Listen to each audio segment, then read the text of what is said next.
היי לכולם ולכולן.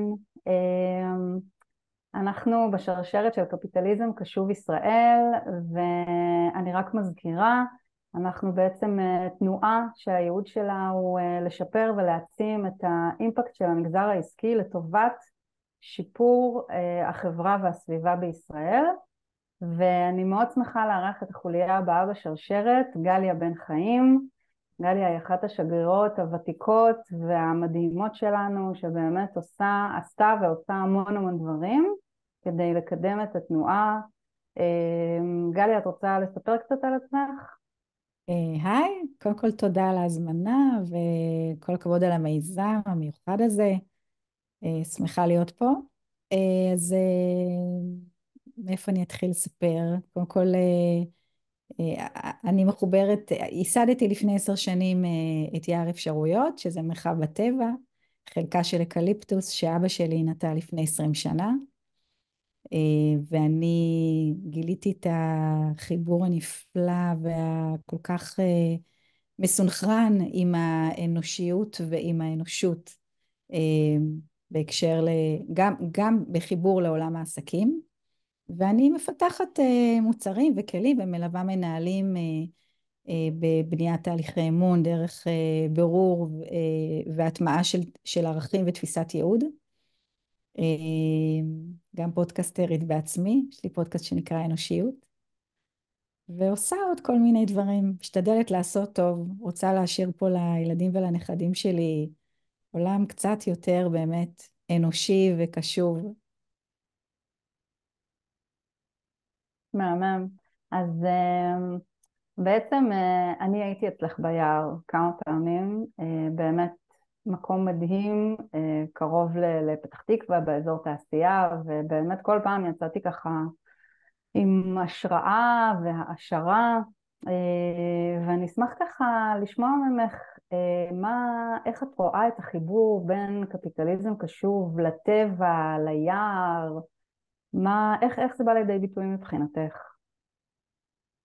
קודם כל חשוב, שירי, את מכירה אותי טוב, שנגיד למי שמקשיבה ומקשיב לנו שאני לא ממחבקי העצים, למרות שקיבלו אישורים בשנים האחרונות.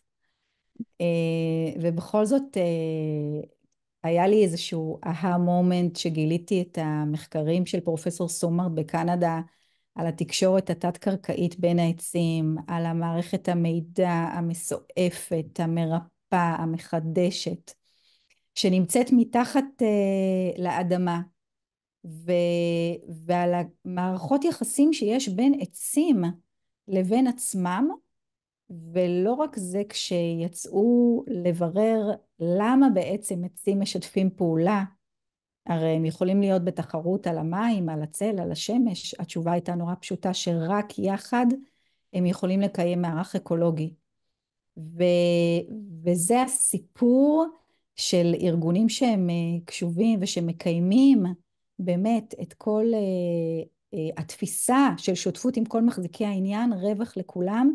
זה התפיסה של הטבע, זה בעיניי זה game changer, זה מודל הכי עתיק והכי חדשני שיש באנושות, והוא מאוד מאוד מתכתב עם תפיסה של קפיטליזם קשור, שבעצם לקיים את כל מחזיקי העניין ולהיות מכווני משמעות, וזה הלמידה דרך הטבע ודרך החוכמה של העצים, היא כל כך מסונכרנת, שבאמת רוצה לקיים ולעשות טוב ולרפא ולהבריא ולחדש מתוך הקיים, ובעיקר באמת האחריות ההדדית הזאת, זה, זה קסם. אז אם מתוך העולמות האלה של היער והקשר בין העצים, אם ככה אנחנו רוצות לסיים את ה5 דקות הראשונות עם איזשהו טיפ פרקטי לארגונים, מה את ממליצה לעשות? אני ממליצה לצאת לטבע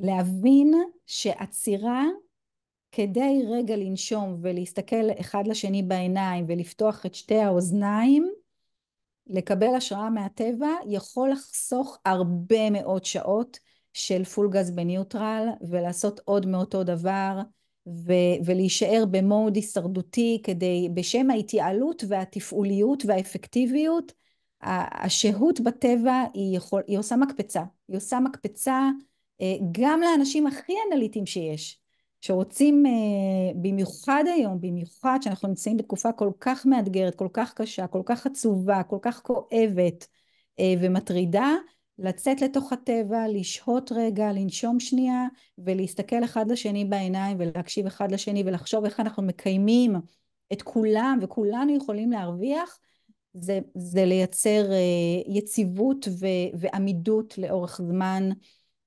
ולהרוויח ולהצליח ולשגשג ולצמוח באמת בתקופה נורא נורא מאתגרת לכולנו.